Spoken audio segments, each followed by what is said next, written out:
The Manitoba Nonprofit Housing Association is an association of about 100 housing organizations across the province. We provide support to our members through education, training, networking, capacity building, and calls like this, so that you can meet each other and speak to each other about some of the challenges you're having. I know, so this is our fourth Ask Each Other Anything call since the pandemic started. And what's interesting is that we decided to schedule this because I was getting some calls with questions that were sort of the same questions as we were asking each other at the beginning of the pandemic. So I feel like now that there are increased cases across Manitoba, particularly in communities that we know in Brandon, you're seeing increased cases where you hadn't had many or any, and concerned about what to do about that. So now is the chance to share what we're doing with each other. Some notes: no question is a stupid question. We're all figuring this out together. There are very few correct or exact answers. If we don't have the information, we'll work to get it from health experts. I don't think there are any health experts on the call, so we'll seek out resources where we need. An introduction for me: I'm Christina Mays-Nino. I'm the Executive Director of MAMPA. So we have an agenda today which will cover operations. Lots of the questions we've been asking are, we've received are pretty operational questions. We'll also talk about staff and volunteers, about supplies, tenant resources or tenant needs, and then planning for the future. I'll go through the questions that we received already. And if we have other ones on that topic, we'll go through that and then sort of flow through from there. But do feel free to jump in. This is meant to be interactive. You don't want to hear me speaking the whole time, believe me. Our first call with some technical challenges was very much like that. We are recording this, so the video will be available for folks as well as the notes. For those who haven't used Zoom before, most of the functions are should be at the bottom of your screen if you're in full screen view. So there's mute, you can mute and unmute yourself. I think you can also use the space bar to do that for most folks, unless you're on the phone. You can start or stop your video. So if you're having so please do, if you do have video, it's great to see your face. I think it helps to make that connection. If you have limited internet capacity, the video, stopping the video will make sure that sound is better. So I know sound is more important than video. There's a participants button. So if you click on the participants button, you'll see a list of all of the folks who are here today. And in that, there's some polling features like yes or no or go faster. There's a thumbs up, thumbs down, need a break, away. I don't see, so yesterday I had 2 Zoom calls, one where I saw the raise hand feature and one where I didn't. I didn't do anything different. And today I don't see the raise hand feature. I don't know why. So you may have a raise hand feature. If you do want to speak, you can raise your hand. You can also write in the chat box, or if you're on video, you can just like wave to me and I'll call on you. You can unmute yourself and jump in if that's not working. So we'll deal with those challenges as we go. There is a chat feature. So if you click on the little, it says chat. If you click on chat, that's where you'll see the chat. So please do use that and jump in. Particularly, I know some folks can type faster than they can jump in and speak. Or if you have tips or links or suggestions, please do use that so we can interact both through chat and through speaking. All right, so we'll get started. I don't know, we have a relatively large group today, so I'm not going to go around with introductions as we have in the past, just for the sake of timing. But we can do a sort of wrap up at the end so that everyone can sort of make sure that they have a chance to ask questions or say something and make sure that you know each other, because you calling each other is one of the best benefits of being part of the association. So the questions that we've been asked under current operations, the first, we've had a number of questions about common spaces. So the common spaces we've been asked, are folks renting out meeting space for group gatherings? What are you doing about reopening common rooms? Are small group activities happening in common rooms? So similar questions about common rooms. So maybe we'll go around for the folks who have asked the questions, and then others can jump in. One of the questions was from Bonnie, who I know wrote in the chat box, so I know that you're here. Bonnie, Bonnie, what are you doing about common rooms? Well, right now we are renting it to small groups, supposedly. Sometimes people don't always keep it to that. Mostly it's been members arranging it, but we do get requests from non-members to rent it, and we're wondering whether that's a good idea. And you know, yeah, we stopped renting it until just recently, and then the last month we've been allowing members to rent it for personal things. What about, so Krista was also asking about common rooms. Is Krista, I saw Krista. What are you doing about common rooms there? I've shut them down since March and I haven't reopened them yet. I am contemplating opening them again. I was contemplating it for sure a few weeks ago. Now I'm rethinking that with the numbers and stuff, but I was contemplating, and mostly for mental health reasons, because I know our residents really struggled during the last lockdown. And I think if we go into winter, keeping the rooms closed, mental health is going to be a serious issue. So I have some plans in place to open the common rooms again in a very safe, controlled manner. So for example, allowing one small group a day in the room, physically distanced, and I need to know who's been in the room. So they need to sign up. It's not a drop-in basis so that we can control the numbers. And also I need to know who's in the room for contact tracing purposes. And so one group in the room per day. We have it sanitized every day, and that's kind of what the plan is for reopening the rooms. And we're not allowing outside people, and we want to really we're really limiting the amount of outside people in our building in general, and the less the better. So we're not renting it out to anyone to have like a bridal shower or a baby shower or things like that they have in the past. We're just not allowing that. I see Melody. Melody is with Western Manitoba Seniors Housing Co-op, and she said that they're not renting it out. They have morning coffee with a resident limit of 10. They must wear masks and no other activities happening. What about others? I know Julie Wall asked. I don't know if Julie's on the phone. Julie, are you here?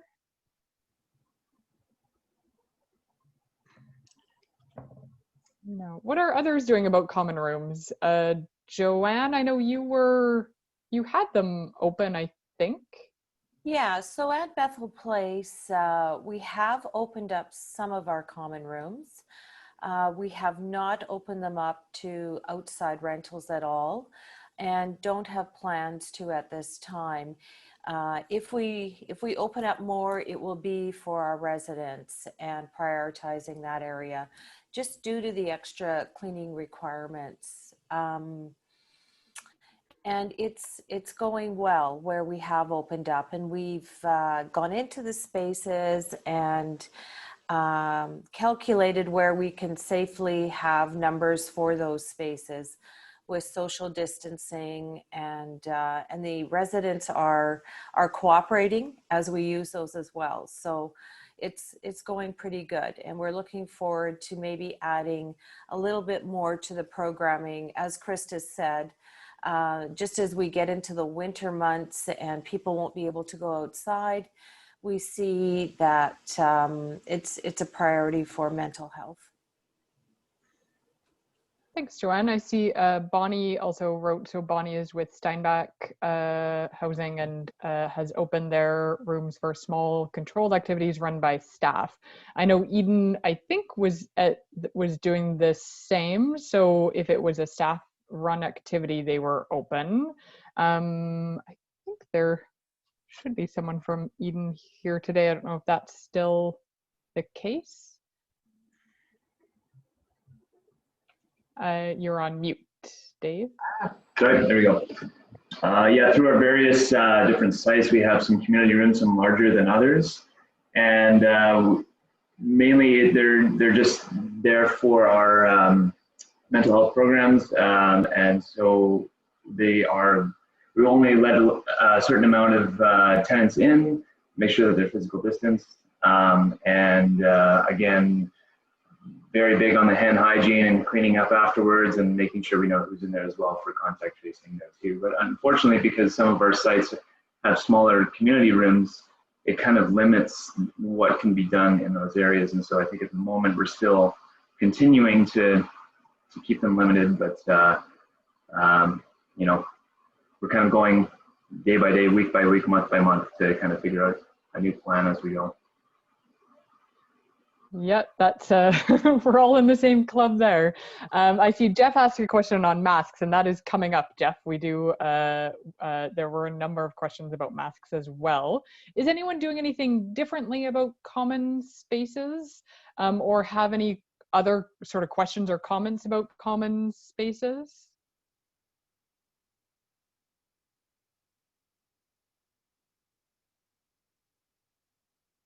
Nothing for now.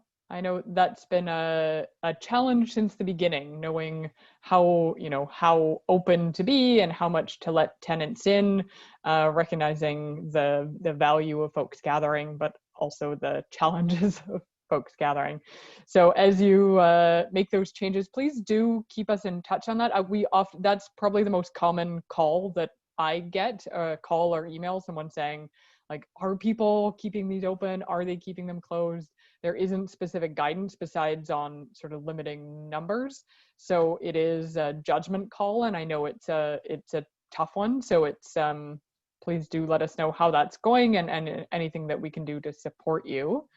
So the next question is about masks. So Bonnie asked if folks are requiring or recommending the use of masks in common areas. Julie asked something similar. I know Rob from Westman Lions also, their staff recently have all decided to wear masks in common areas to be a model for tenants, for them to sort of see it as normal and be less concerned about that. Jeff, in Ottawa, they recently I think they passed a bylaw to require that. Is that true? Do you want to tell us how that's going? Yeah, well, first of all, hi everyone. It's Jeff Morrison from the Canadian Housing and Renewal Association, which is essentially MAMPA's national counterpart. So thank you for letting me crash your event as a non-Manitoban. But it's just a really great opportunity to hear what's going on there. Even though I'm here from CHRA's perspective on the question of masks, just yesterday, in fact, the city here passed a bylaw mandating that masks be worn in any indoor common area for multi-residential buildings. So that includes community housing and for-profit housing. So it's not really a choice here anymore. It's been mandated by the city. Thanks, Jeff, and thanks for joining us. I see that Melody has said, yes, in Brandon.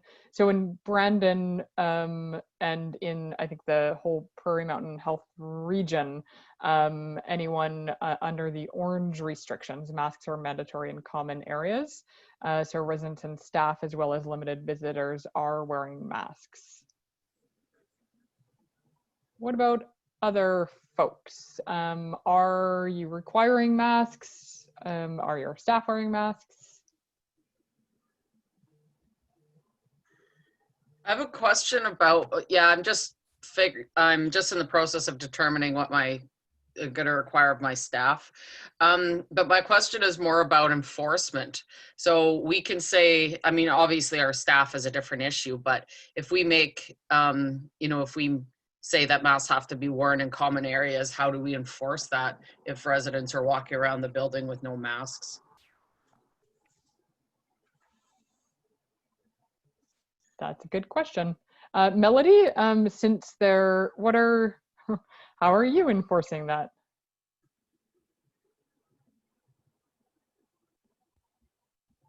I think Melody doesn't have the sound, so she'll probably type it into the chat box. Oh, it's Monique says that it's staff only at this time. I've seen some comments just on social media from folks in Ottawa saying that that's the challenge for enforcement, that there isn't really a plan for how that enforcement will happen. So it's somewhat similar to what businesses have had to do to enforce it, that I think they can tell people that, you have to go if you don't, but I'm not sure. I know there was a question at one point that we sent to the residential tenancies branch, because evictions are only permitted. Melody says people are very compliant, stops them and sends them back to their apartment to get a mask or gives them one. So I think that encouragement is probably the best route. RTB did say, so there was a question of if someone's not following sort of distancing requirements or following rules around self-isolation, if there's anything that they can do, because evictions are only allowed in cases of security risks or safety issues.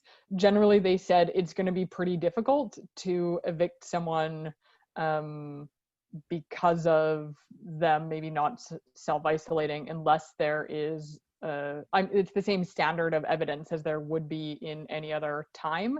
So you would have to demonstrate a safety risk, which can be challenging.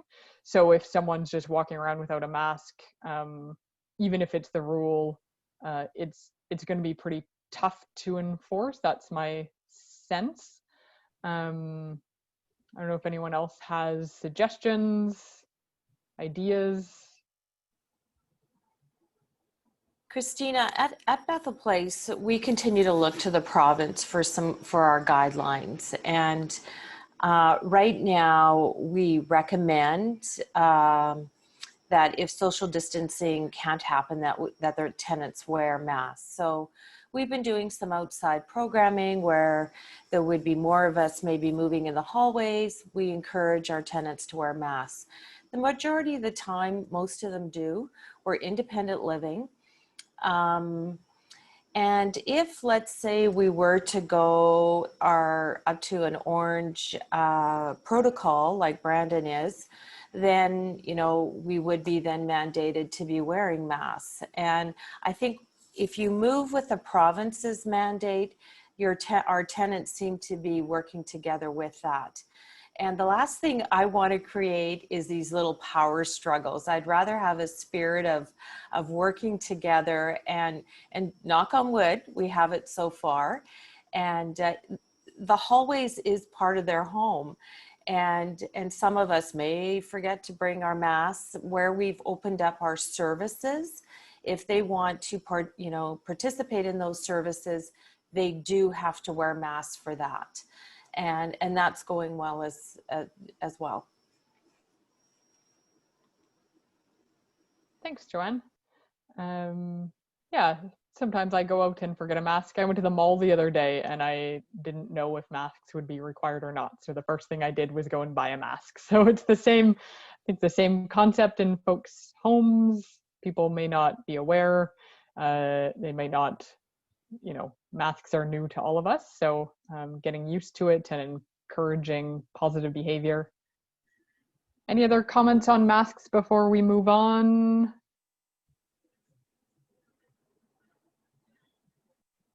Okay, guests. We've sort of talked about it with common rooms, but Julie from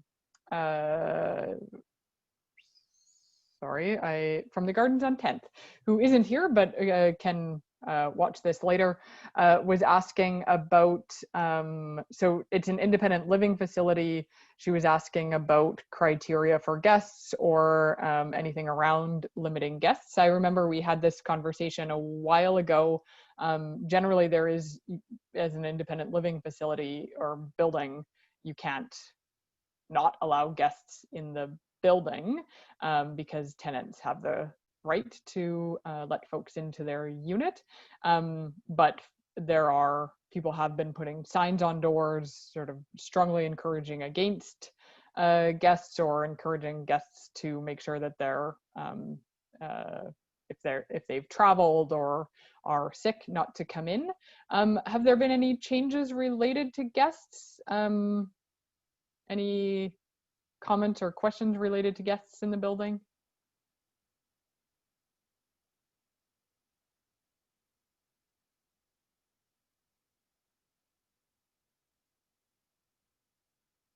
The same as it has been, still letting folks sort of deal with that as they have been. I don't know if people some folks at the beginning were keeping their front doors. Some buildings have their front doors unlocked during office hours, and had started to keep them locked. And so then the tenant has to always be allowing the guest in. I don't know how common that is, to have the door open during the day, the front door sort of allowing people in. Christina, can you hear me? Oh, that's Bonnie, right? Yes, yeah. Yeah, go ahead, Bonnie. Did you say that tenants are allowed to have visitors into their home because it's their home and we could not restrict it? Yes. Okay, because we have restricted it. Like several months back, we limited the number of people that people could have, and we asked them to designate primary caregivers, because although we're independent living, we have a lot of people that do require care. So as the months have gone on, we have increased it to 6 people now, but with all of the outbreaks, that might get restricted again. But we've actually been quite successful at limiting the number of people coming in just by giving them a number. So I didn't realize that we weren't allowed to do that. And maybe because we're attached to a personal care home, we've had a little bit more compliance with that. Yes, I think if you're attached to a personal care home, have you had anyone complain about it? Oh, absolutely. Yeah.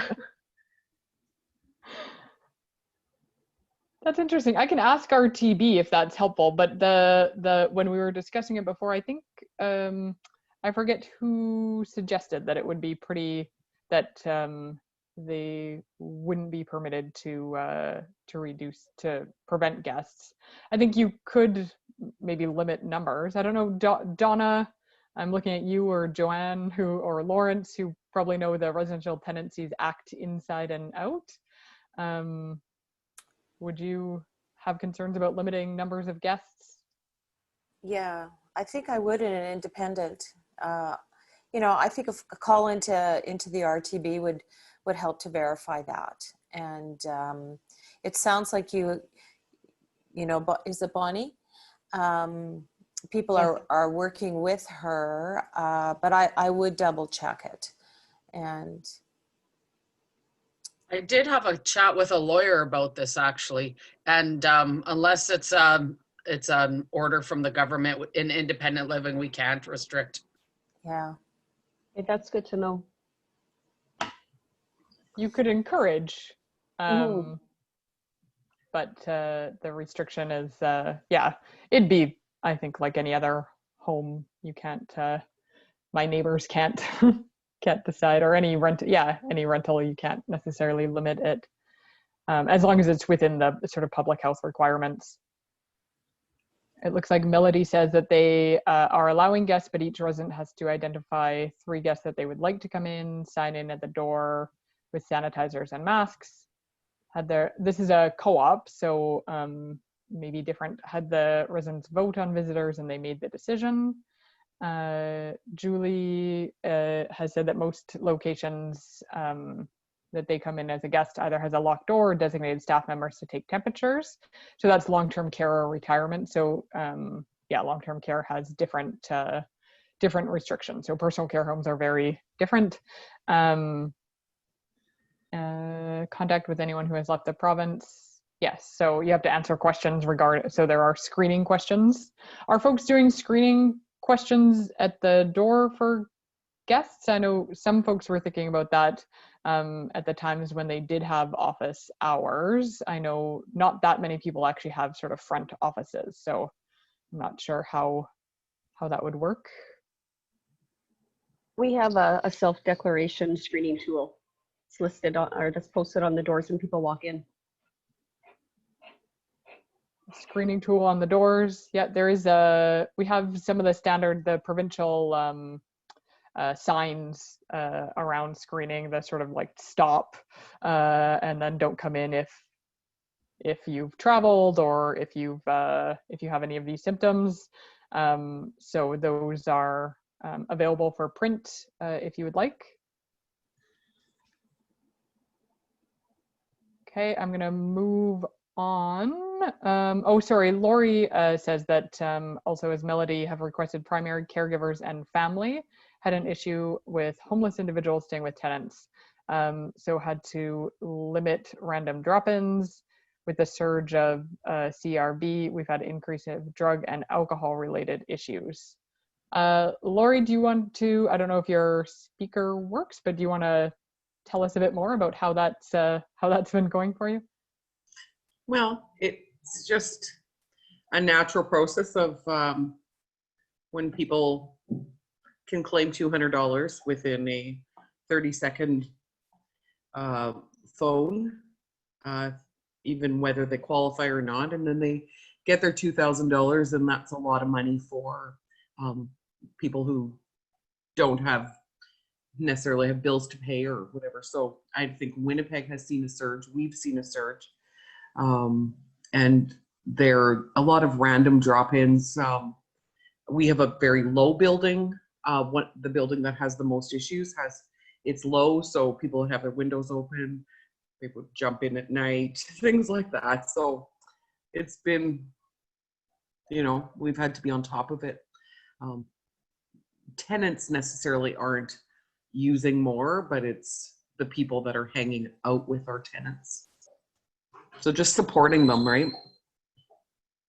Yeah, support. I think I think it's a common challenge any time of year, pandemic or no pandemic, but I think the pandemic has probably exacerbated those challenges of guests. So there's guests in the building as in visiting, dropping off groceries, saying hi, and then there's guests in the building who are staying for a while, and that's a different challenge. And there is an ability to put limits on guests staying, but working with tenants to deal with that is a unique challenge, I think, compared to just sort of drop-in visitors. Yeah, and then they'll come to my office, like the people who have been sleeping there or dropping in will come to my office or come to our come to our facility, and I mean they're very angry, and we've had to have police intervention and things and such, but it's just kind of exploded some of the issues that we've had go on. Like it's not a new issue, but it's a bigger issue. How's that? I hear that. It's extra hard to deal with at a time like this, and I've seen a fair amount of media that overdose deaths have increased, and all sorts of other challenges that I think the media maybe hasn't paid as much attention to as we might like. Any other comments on guests before we move on? So there was a question, Krista asked about fire drills, if folks are going ahead with fire drills this year. Krista, are you going ahead with fire drills this year? I've talked to the fire department and they are not recommending it for the residents, but if it's mandated for a building, any building 6 stories or higher is required to have them every year.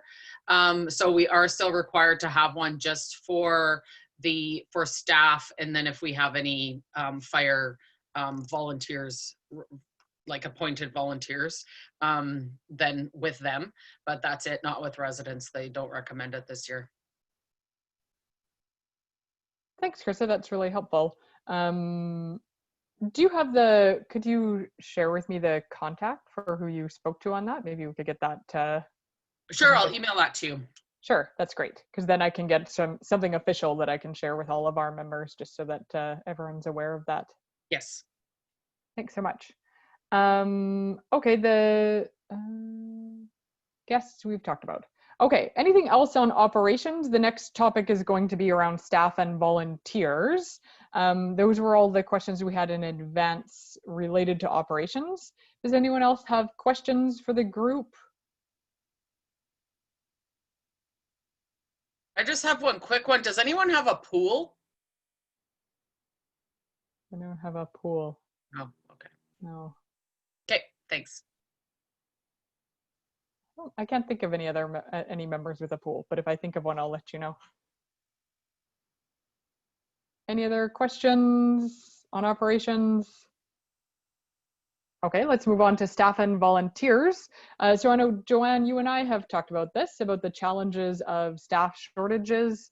I anticipate that will continue to increase. What are folks doing to prepare for staff shortages or to deal with existing staff shortages once kids return to school? I imagine will also be a challenging time with sick leave. What are folks planning there? Joanne? Well, how I dealt with it over the summer is I utilized the summer student grant program, and that was great. And then as well, you know, staff were away for vacation. So one of the things I guess I'm looking forward to with fall is all our staff now coming back from summer vacations. But we do have staff that, you know, have gone for COVID tests. So then they have to be off while they wait, right, for results. And it is, I just find when that happens, everybody's just working that much harder. One of the things we did over the summer months is we shortened our workday on Fridays. We left an hour early just because we're all exhausted. And I'm seriously thinking about continuing this now into the fall as well. It's just that, I don't know if it's a mental thing, but just letting the staff off earlier on Fridays as well. Thanks, Joanne. What are others doing either to deal with staff shortages, to try to prevent them, or trying to deal with staff burnout and sort of that exhaustion that we're all going through? I think this is I've seen some charts on what often happens during these type of crises, and I think many of us have hit a wall at some point, or maybe have our heads smacked into the wall right now. What are folks doing about staffing?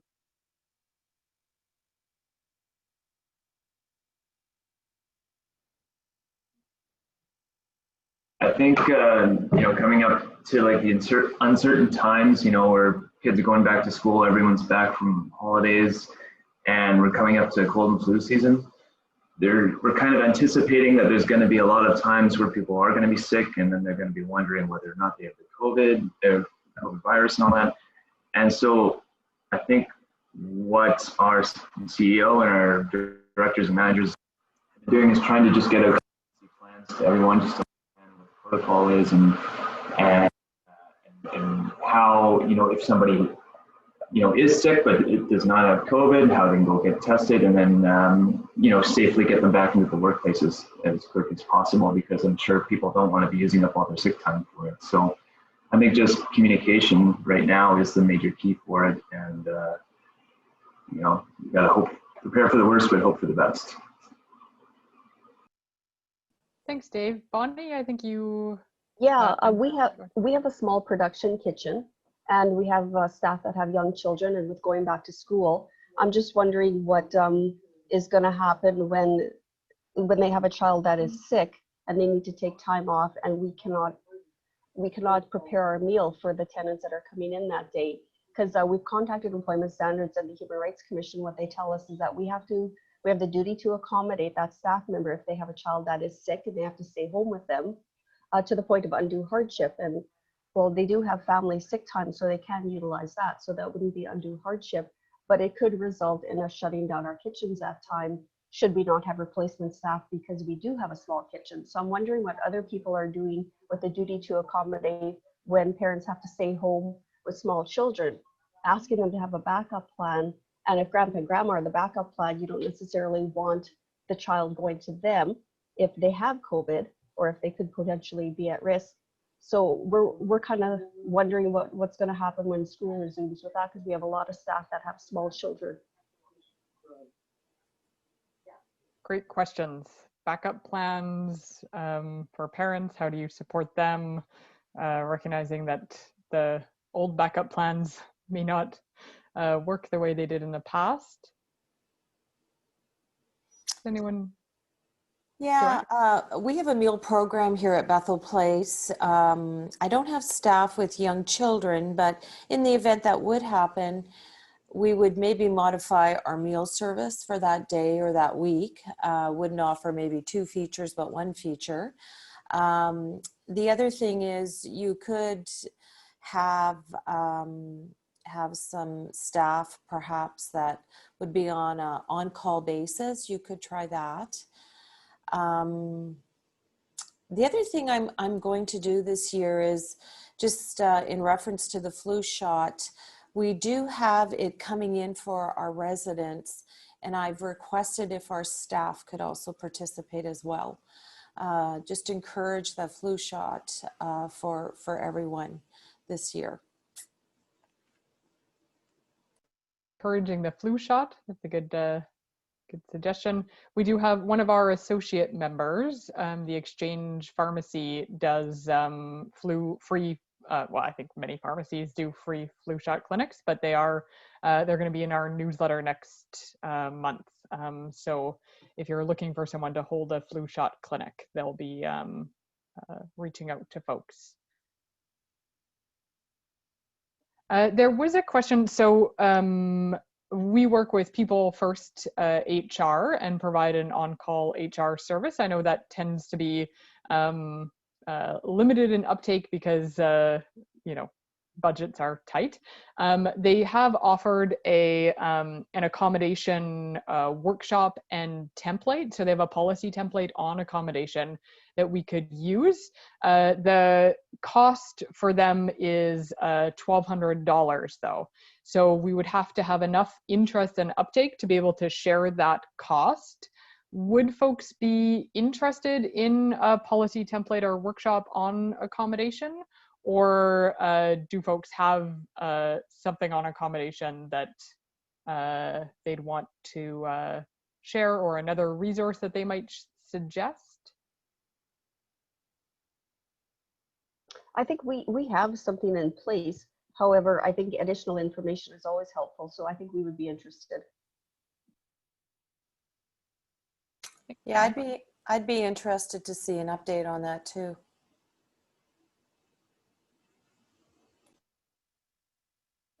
I see some nodding. So I think what I'll do is do maybe a poll.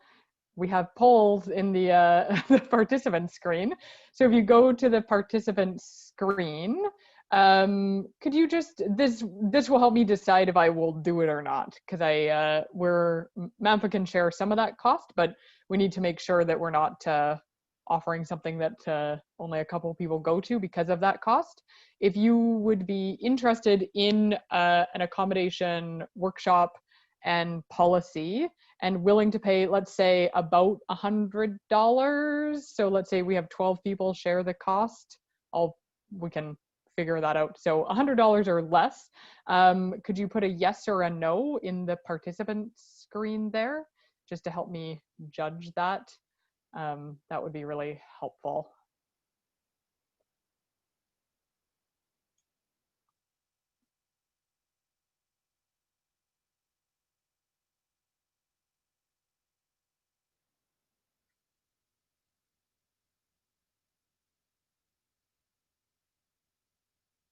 Okay, I see a couple yeses, a couple no's.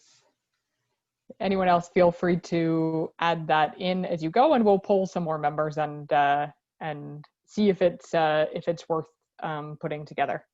Thanks for that. Anything else on staff and volunteers?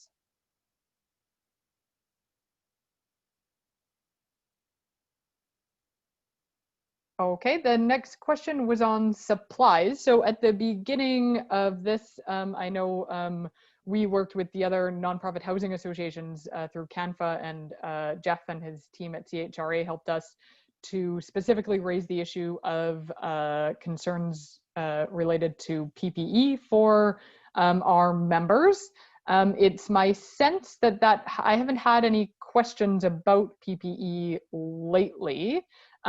It's my sense that that's been dealt with, but are there any issues with supplies or particular products, cleaning products, masks, PPE, plastic barriers, anything that people are having a hard time with or maybe have a great source for that you'd want to share?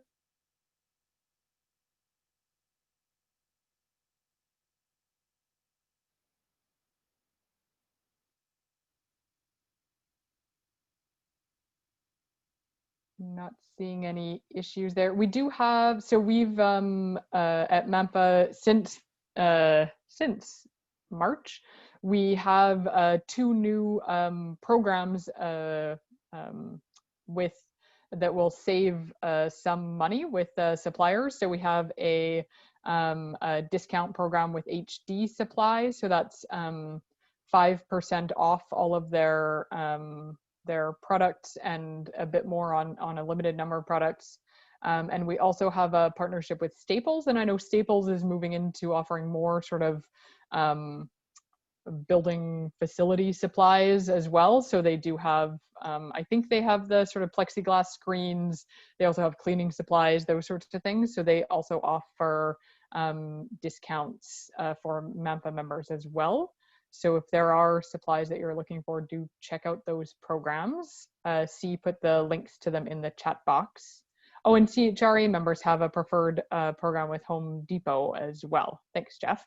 So Home Depot also has lots of janitorial supplies. So if you're a CHRA member. Any questions on supplies issues? We've figured out our mask and hand sanitizer, toilet paper issues. Everyone has storerooms full of toilet paper now. All right. Tenant resources or needs. So people spoke about having common rooms open and recognizing the need for tenants to not be totally isolated. What are people doing to support tenants at this time? Are there ideas that we can share? Or sort of concerns that you have that we should be aware of or try to find resources for? Joanna, I'm going to pick on you because I know that you had some outdoor concerts. What sorts of things are you doing with residents? Yeah, we're doing, we've had 2 now successful concerts. We had a band recently come out from the Salvation Army, and it was spot on because it's nice and loud and you can hear from the 5th floor. We are continuing to write to our residents once per week. They're anticipating on Fridays, they'll get a little bit of a memo letter from me or from one of our staff people. And we write about, we're not assuming that they're watching the news and they're hearing the updates. Some of them have turned it off, but they maybe just need a brief recap of what's going on to keep them up to date. We also keep them connected with what's happening in our building. We did have resident meetings, so some of those things that we would have talked about at our resident meetings, we're putting in written form now. And of course, we're trying to encourage them in some way, or if one of them has something that they would like us to pass on. So I would say we've just have had such positive feedback on the written communication. It's taken a bit of work. and continues, but it's been a very useful tool for us. And we're playing bingo. We never played bingo before with prizes. Bingo's great. You're doing that in the common room? We're doing that in a common room, and it's been really good because we've been able to practice or, you know, figure out our game plan for using our multi-purpose room. What about anyone else? What are you doing with residents, tenants?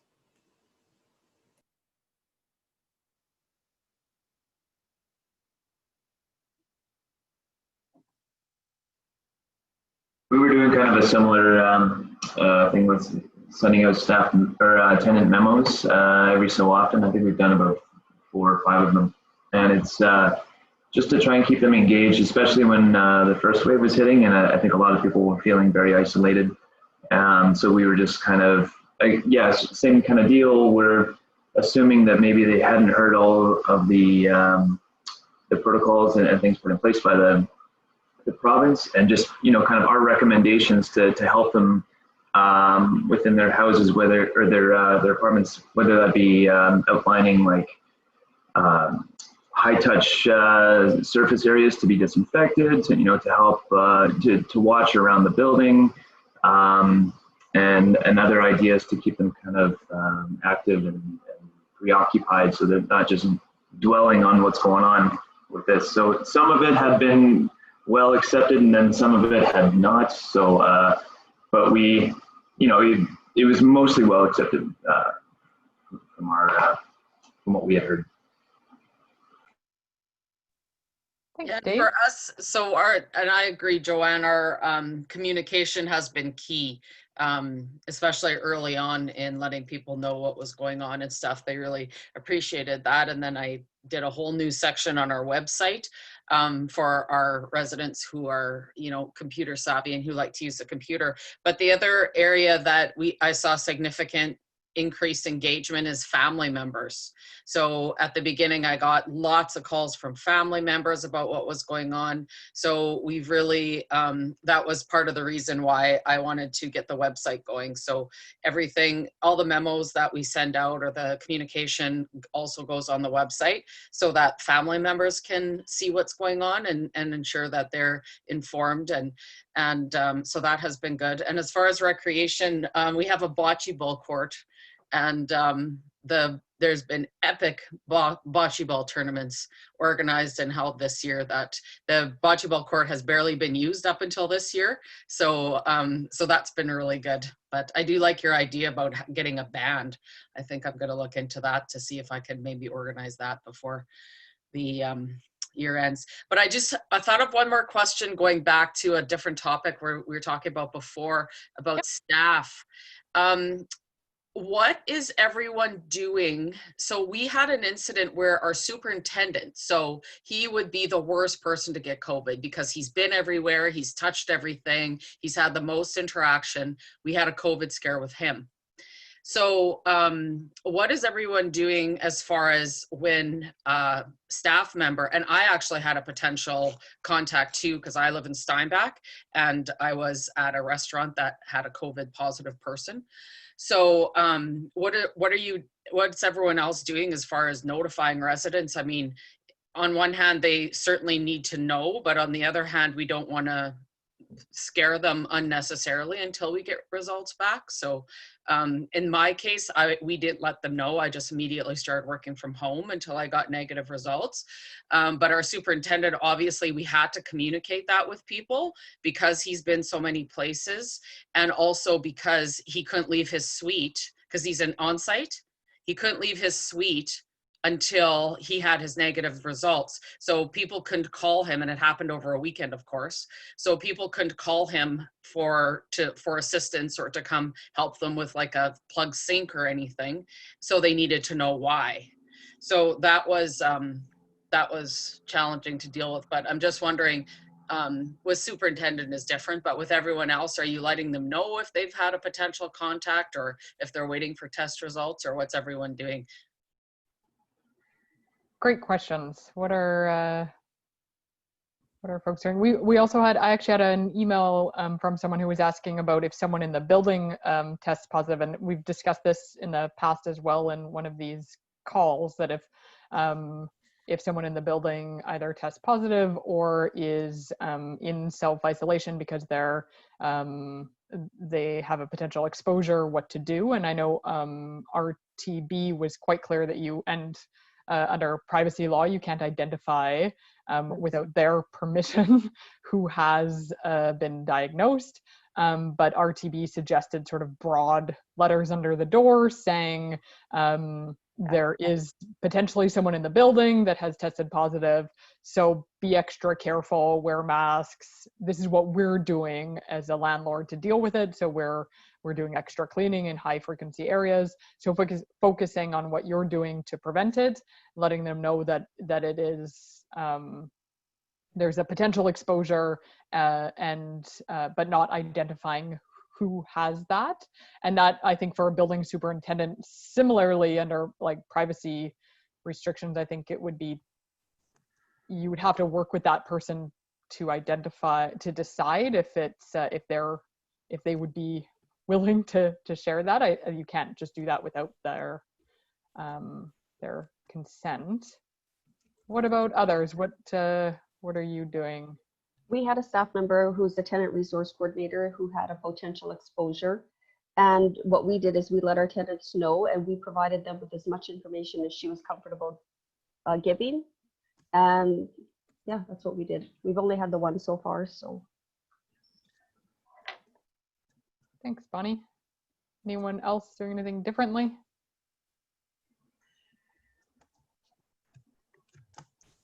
Okay, so let's go back then. If anyone else has other things, do write that in the chat box or let us know. Anything else on tenant support? So I saw that Sarah, she's with the Community Wellness Initiative as a housing support worker, said similarly, they have also developed a newsletter that they deliver bi-weekly with information, a bi-weekly recipe, a brain booster. No idea when our in-person programming will start again.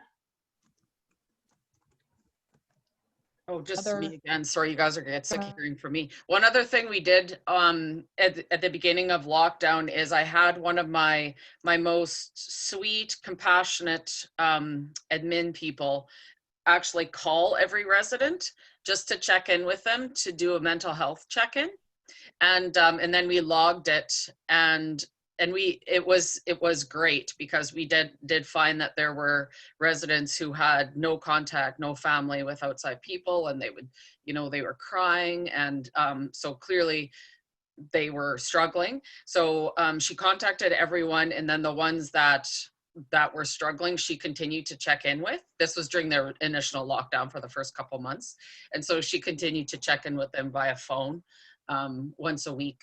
So that was good. That was very well received. Thanks, Krista. That's great. I see Monique said that they did the same. I know Manitoba Housing did that as well. It was interesting because I spoke with someone who works in a community resource center with New Journey Housing, and she said she raised some caution with calling, and she said and it depends on your building, but she said that some within Manitoba Housing, they had all of their staff do those calls. So it wasn't necessarily people that were trained in working with tenants or engaging with them.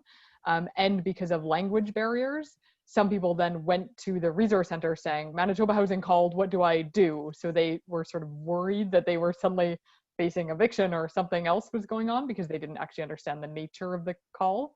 So just a caution about good communication and making sure that you're addressing language barriers. But phone calls, sounds like for Krista, those have been well received. Anything else that folks are doing? Yes, Jeff, you are spot on. Those efforts is what makes community housing so special and caring.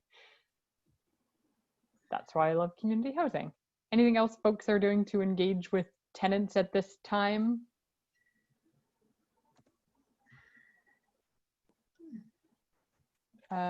Bonnie says we're dependent on member resident volunteers, have had outdoor concerts, regular newsletters, large number of folks who look after the grounds and gardens. One of the refugee families had a large market garden. Twice a week they set up a farmer's market in the courtyard. That's amazing, Bonnie.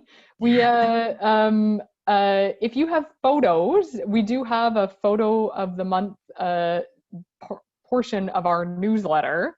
It used to be that we could just go around and meet with you and take photos of all the cool things you were doing. Those have been reduced. So if you have photos of any of these activities, please do send them our way so we can highlight them in the newsletter. It's great to share these ideas with each other and show them off and display why community housing is awesome. Okay, we'll move on to the last few questions are related to sort of future operations or sector needs. So one of the questions that we've had, someone asked about RTB's plan, because we know that September 30th is the end of the, well, was announced as the end of their rent increase restriction as well as the eviction moratorium. But as with previously, that just because that date was announced by government doesn't mean that it's certain, and it could definitely be extended. So the eviction moratorium as well as the rent increase freeze, just so folks are aware, does not, it takes an act of government to end. It doesn't automatically expire on a certain date. So we're not sure yet, and RTB, I was in touch with them and they said that they don't know either whether or not that will change. And I did let them know that folks are asking and that they need notice, especially for rent increases. I know a number of people did put in rent increase notices to tenants following their standard date. But I know that even just changing the administration so that you would collect that increase is very time consuming. So I've said, you can't just do it and expect that people can deal with it in a day or two.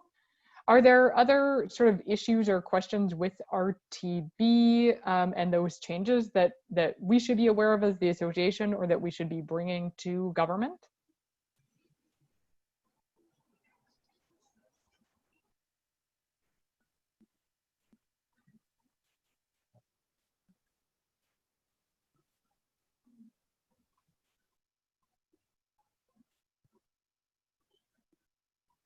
Nothing, we're good. Let me know if you do have questions. We're happy to send letters and be in contact with them on your behalf, or to sort of back you up if you're raising those concerns with RTB.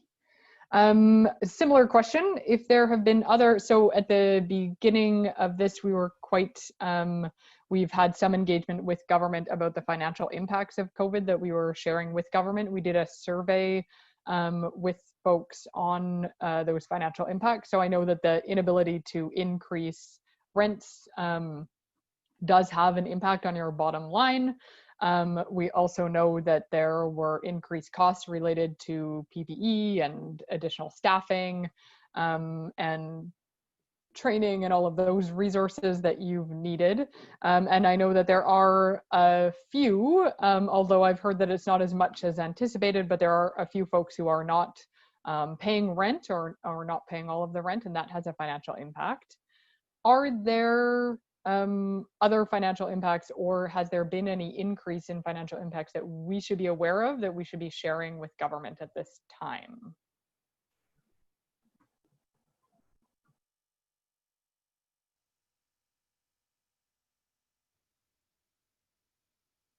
Yes, Jeff is asking about a plug for some national funding programs that are being underspent. Yes, Jeff. Just I know that access to funding and access to capital is an ongoing, never-ending problem for most community housing providers. But just in the past couple of days, I can just report I've been hearing about a number of federal programs that in fact are being underspent. So in other words, there's money to be had, and in fact some programs are looking for applicants to apply. So just a quick kind of some quick examples. A new program, the National community housing, sorry, I'm having my coffee. The Community Housing Transformation Center, which is a new national program that provides funds for local or sector-wide transformative type activities. They are very underspent for this year, so they're looking, essentially, they have money to spend this year. The new Federation of Canadian Municipalities program for green renovations, they just launched, but they're finding so far that they as well are being, they have money to spend, that they aren't seeing the sorts of applications that they thought of. A program we just discussed with CMHC yesterday, the Shared Equity Mortgage Program.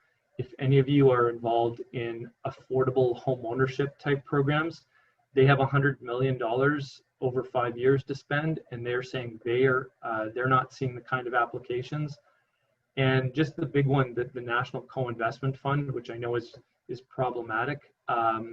That's for new construction or renovation of existing units.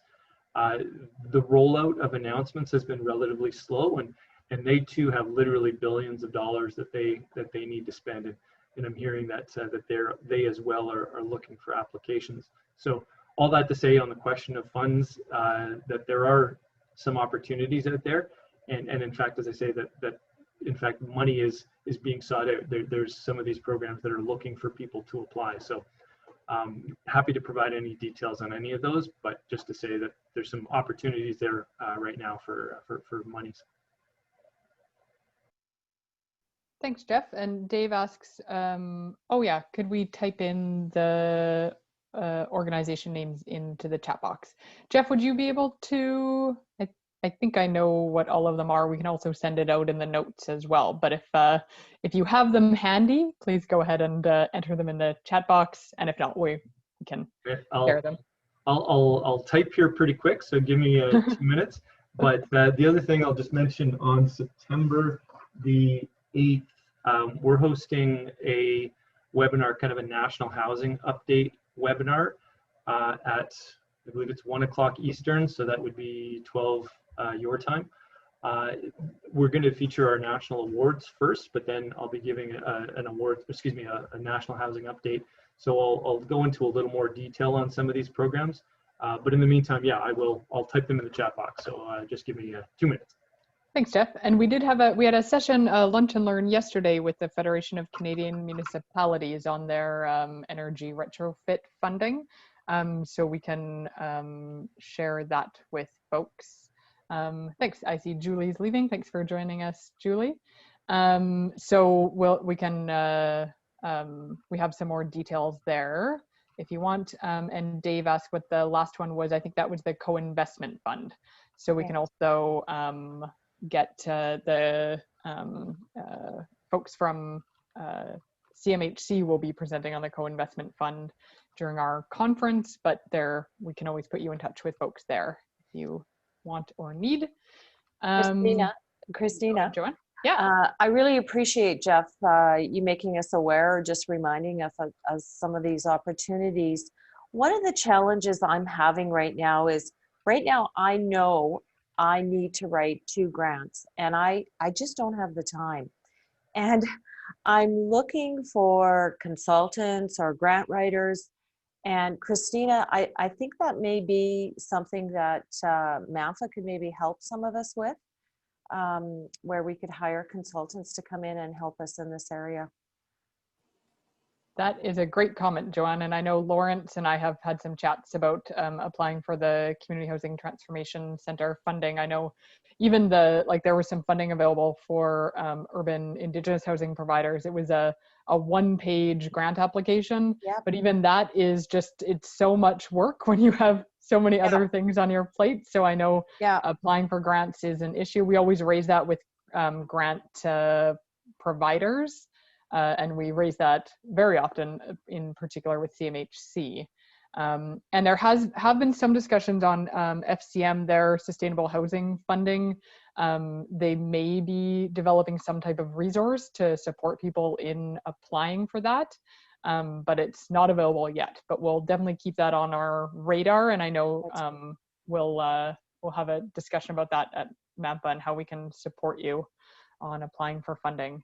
Krista, just so that you're aware, for the Federation of Canadian Municipalities funding, I specifically asked them about life leases and whether they're eligible, because there are some issues. So not issues.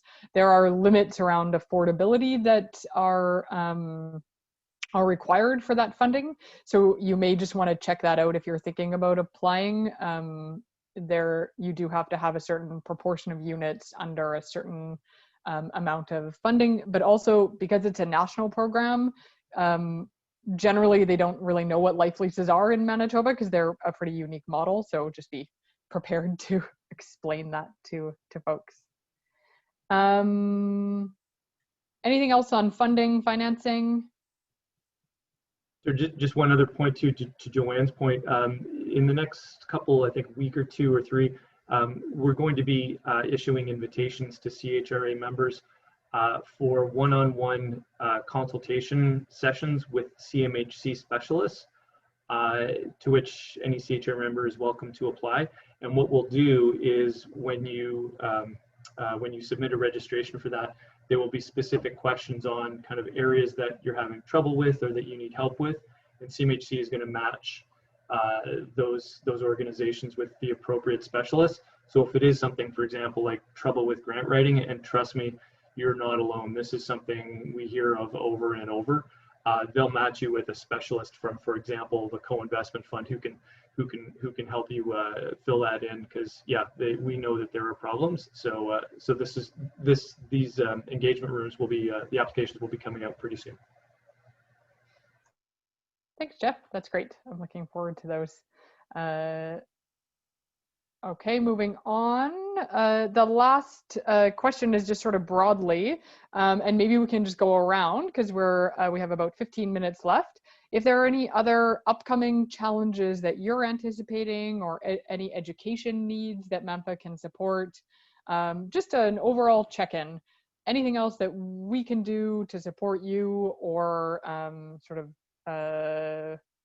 questions that you have going into the fall. Maybe I'm just going to call on everyone so everyone has a chance to speak. Peggy, you're on the phone. How about you? Any last words, any challenges you're anticipating, anything that MAMPA can do to support you?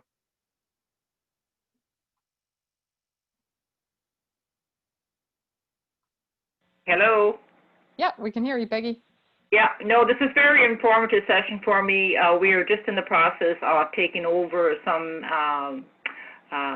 affordable housing from Manitoba Housing. The project we'll start working on September 1st. So I found this session very informative, and I'll be sure to share it with the rest of the board and look forward to more sessions and information. Thank you. Awesome. Thanks, Peggy. I see CRH. Sorry, I don't know who that is. The person who is CRH, anything from you? Hi, it's Cindy from Westman Immigrant Services in Brandon. Hi, Cindy. So I think most of the discussion today is not as applicable to us and our situation, but we're really, there's certain commonalities for sure. We have some temporary housing that we use for government-assisted refugees when they first arrive in Canada. We haven't received any refugees since March, but we're told that people are coming. So I think some of our, questions and concerns are more around like quarantine and providing meals while people are in quarantine and kind of services around that. But I know that's not the situation that most people on this call are in. So we'll glean what we can, and we're very thankful for that. Thanks. Glad that you could join us. I know some folks were still doing meal delivery door to door, so group meals are still not. I see some head nodding. So I think group meals are still limited, particularly in seniors buildings, but door to door meals are common. Cindy Hebert, any last comments, questions, things that we can do to support you? Oh, sorry, that was me as well. It's my laptop Oh, because I I see. couldn't see anyone on my phone, so I had the Got it. laptop for the video I and the see. phone for the audio. Like two Cindys. Okay, Yeah, easy. Monique, anything, any comments, questions, things we can do?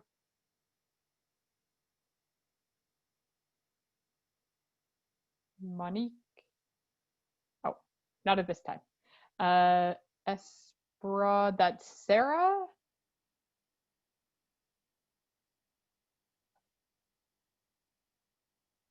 Sarah, anything from you? Thanks for having me. Lawrence? Any words from Lawrence?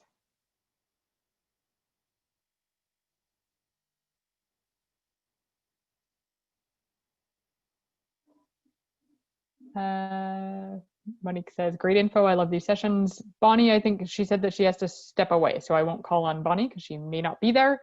But Bonnie Thiessen, any last things that, any comments that you have?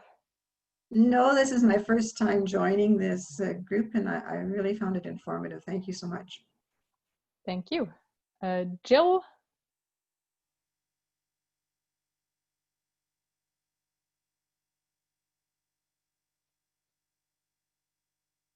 Nothing from Jill. Lawrence could use some help with tech. Lawrence, we need to, I'm going to figure out your tech issues eventually. And Jennifer?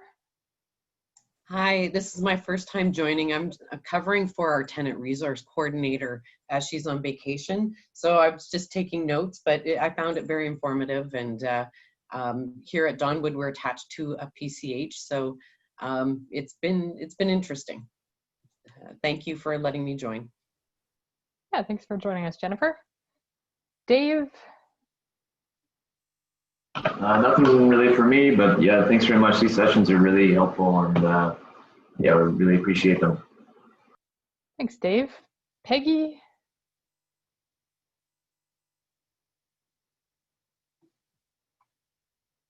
I don't see a little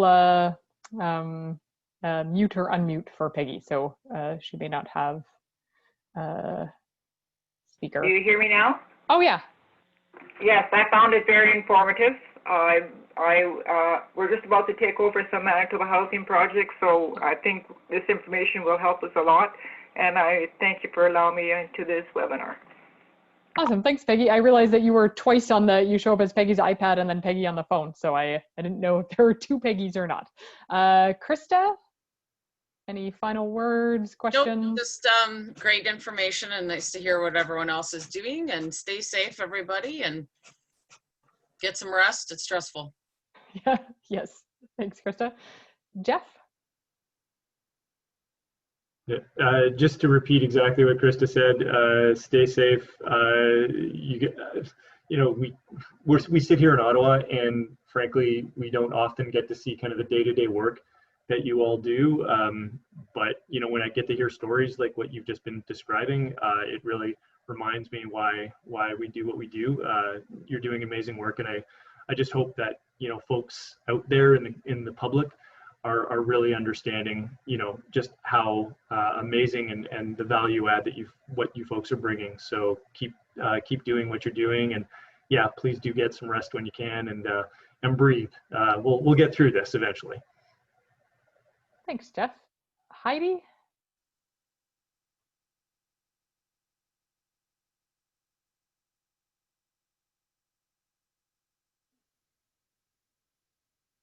Heidi says, thank you. Lori, I see that you added some information about what you're doing to support tenants. So your community meal has resumed, started booking spots for tables. That's great. I know your community meal is amazing. Any final comments, questions for the group, things that MAMPA can do to support you at this time? Nope, this was very helpful, and I look forward to the next one. Thank you. Thanks, Lori. Joanne? Yeah, this was great, and it's good to see that we're more alike than we are different. And keep up the good work, everyone, and thank you, Christina and C, for keeping us connected. Thanks, Joanne. Donna, I think I skipped you. Donna Lees. Oh, hi there. Hi, Donna. So yeah, we're doing the same as everyone else and sort of taking it day at a time, following all the guidelines. This has been very helpful for us to know we're all in the same boat as well. And yeah, so I look forward to the next joint session, and maybe I can get some other staff members involved as well. Thanks, Donna. We received a letter from one of our members saying that it's these calls help us feel like we're not alone. And that's true, is that especially if you're working at home, or if you're working at home more often, or if many of you are very small staff teams, and it can feel just as isolating as some of your residents or tenants might feel. Yet you also have to make these huge decisions that seem very, opening a common room is a very complicated decision at a time like this. So I want to echo Jeff in saying thank you for all of the work that you're doing. Keeping people safe at home is the cure for COVID. It's the prevention for COVID, and it's the cure for COVID. And you guys are all on the front lines doing that. So thank you so much for joining us. Watch our newsletter. We'll have more information. We'll be opening up our conference registration soon, in about mid-September. We're also going to be having some board governance training coming up. It will be online governance training for those who, I know I was speaking with someone in the daycare sector who said that a number of long experienced EDs of daycares have resigned at this time, not because of COVID, because it's so challenging, but because of their boards. So it's, I know board governance is a challenge for many of us, but also can make a difference between a positive environment and a challenging environment. So look out for that, and hope to see you soon. Thanks again so much, and take care. Stay safe.